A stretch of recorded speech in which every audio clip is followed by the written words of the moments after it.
Assalamualaikum warahmatullahi wabarakatuh. Jumpa lagi dengan saya di Roltek Elektro Channel. Pada video kali ini saya akan menjelaskan bagaimana proses perhitungan untuk PLTS. Nah, dimana pertanyaan ini seringkali saya dapat dari para komentator, dimana jika hanya punya aki saja berapa panel yang dibutuhkan. Jadi pada session kali ini saya akan menjelaskan bagaimana proses perhitungannya. Jadi teman-teman, ini sebuah contoh jika Anda punya aki dengan kapasitas 100 ampere hours 12 volt, maka harus kita konversi dahulu energinya tersebut untuk mencari panel yang Anda butuhkan. Contohnya di sini pada aki 100 ampere hours dengan tegangan 12 volt, maka energinya adalah 100 ampere kalikan 12 volt menjadi 1200 watt hours.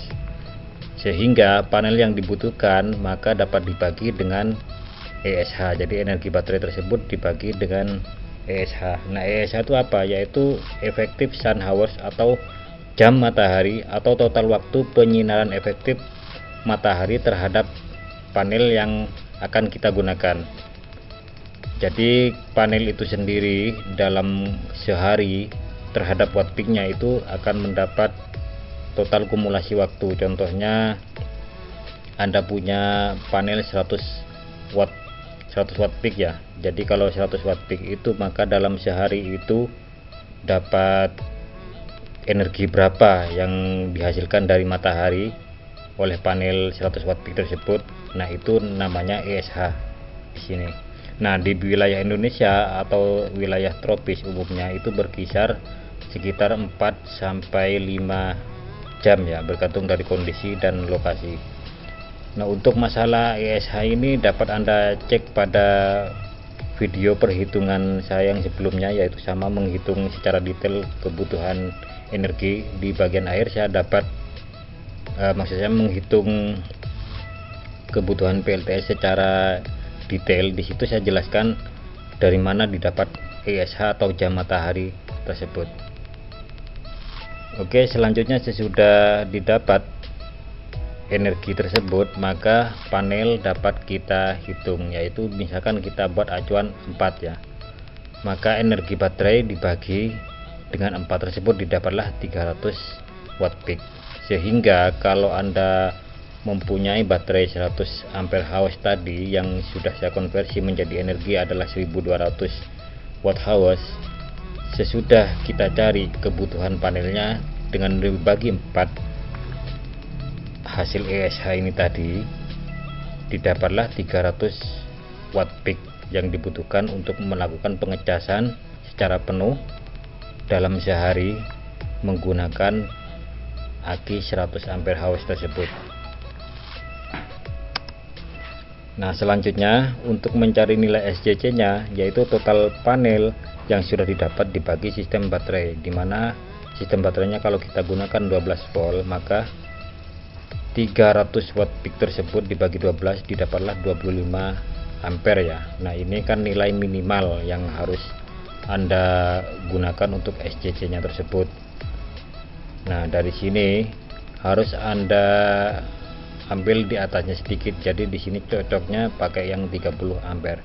Nah, khusus untuk SCC ini teman-teman, kalau suatu saat Anda butuh pengembangan, misalnya karena namanya desain atau Anda melakukan proyek PLTS itu sendiri, tentu suatu saat akan menambah daya atau ingin menambah watt dari beban, tentu kan akan merubah kebutuhan dari SCC itu sendiri. Misalkan nambah aki dan nambah panel ke depannya, maka tentu SCC juga akan naik. Untuk itu saya sarankan bisa Anda pakai di atas ini, di atas 30 ampere.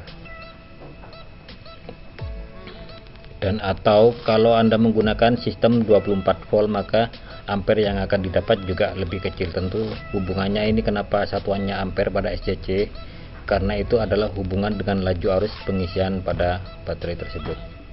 Sehingga semakin besar tegangan yang disuplai oleh SCC , maka ampernya akan semakin kecil. Jadi dari hasil perhitungan tersebut sesudah didapat kebutuhan untuk 100 ampere hours adalah 300 watt peak dan SCC yang dibutuhkan adalah 30 ampere hours, maka baterai ini akan terisi penuh. Selanjutnya dapat digunakan untuk beban ya. Nah, beban di sini Anda bisa menggunakan DC langsung atau sistem DC atau diumpankan lagi pada inverter.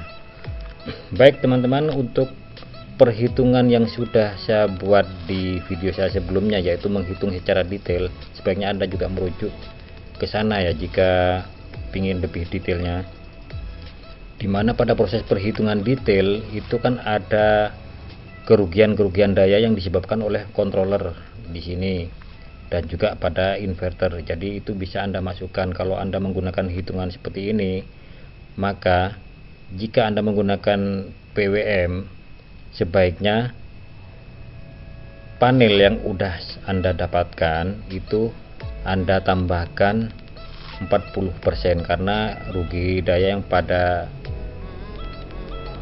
controller PWM ini dia itu sekitar 40%, karena efisiensinya hanya sekitar 60%. Tapi kalau Anda menggunakan MPPT cukup Anda tambahkan 10%. Jadi kalau misalkan 300 watt peak kayak gini ya, Anda tambahkan 10%, kurang lebih sekitar 330 watt peak, atau Anda buat 350 watt peak untuk mengisi baterai 100 ampere hours, itu dia akan maksimum.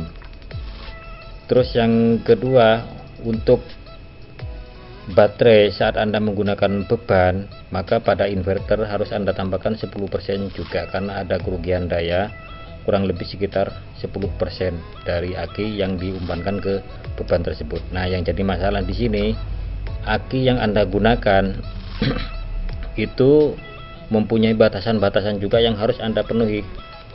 Jadi teman-teman, di sini prosesnya itu kalau Anda menggunakan baterai VRLA, contohnya seperti baterai gel ataupun yang silk, itu dia itu mempunyai seret C/10 ya. Contohnya di sini nih, kalau misalkan baterai VRLA nya adalah 100 ampere hours 12 volt, ada tulisan 10HR. 10HR itu artinya 10 hour straight, itu adalah C/10.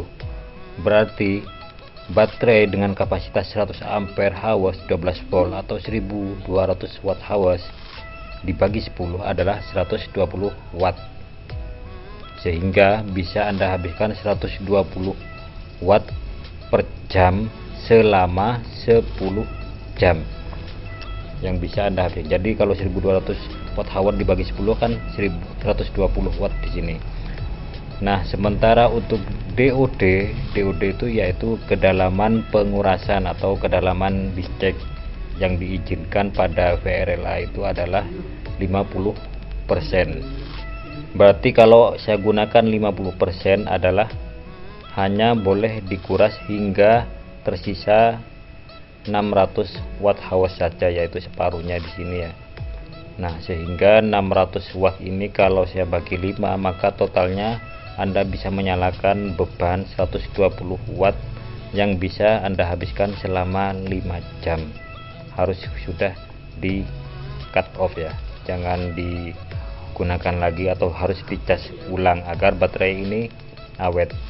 Begitu juga kalau Anda menggunakan selama 6 jam, maka bisa Anda gunakan 100 watt secara continuous selama 6 jam tersebut. Namun berbeda dengan baterai LiPo4, meskipun sama-sama 100 ampere hours 12 volt, seret dari LiPo4 rata-rata tinggi, umumnya 1C ya, namun ada yang mencapai 3C dan 5C, sehingga dalam 1 jam Anda bisa menghabiskan 1200 watt ini sekaligus atau dikuras penuh dalam 1 jam. Kapasitas baterai tersebut dia itu masih dinyatakan aman, yaitu fungsinya siret pada sebuah baterai. Sementara untuk kedalaman pengurasannya atau discharge-nya dia itu diizinkan 80%, sehingga kalau baterai dengan kapasitas 1200 watt hours atau 100 ampere 12 volt ini, maka hanya 960 watt hours yang boleh dikuras, atau kalau dalam 1 jam dia tuh bisa dihabiskan 960 watt. Jadi itu termasuk tinggi sekali ya. Anda bisa menggunakan beban 960 watt selama 1 jam, dan sesudah itu maka dia tuh dinyatakan sudah tersisa 80%. Atau Anda bisa menggunakan 480 watt yang Anda habiskan selama 2 jam, 320 watt selama 3 jam, 240 watt selama 4 jam, dan selanjutnya hingga 120 watt yang bisa Anda nyalakan selama 8 jam ya. Oke, nah untuk melihat tabel dari tegangan pada DOD nya dapat Anda lihat di Google ya, level tegangan antara VRLA dan LiFePO4 ini. Jadi itu ya teman-teman sekalian, terima kasih untuk video yang singkat ini, semoga bisa Anda pahami dan memberikan manfaat buat Anda. Jangan lupa tetap bantu like, share, dan subscribe channel saya agar saya dapat terus berkembang di channel ini. Sekian dari saya, wassalamualaikum warahmatullahi wabarakatuh.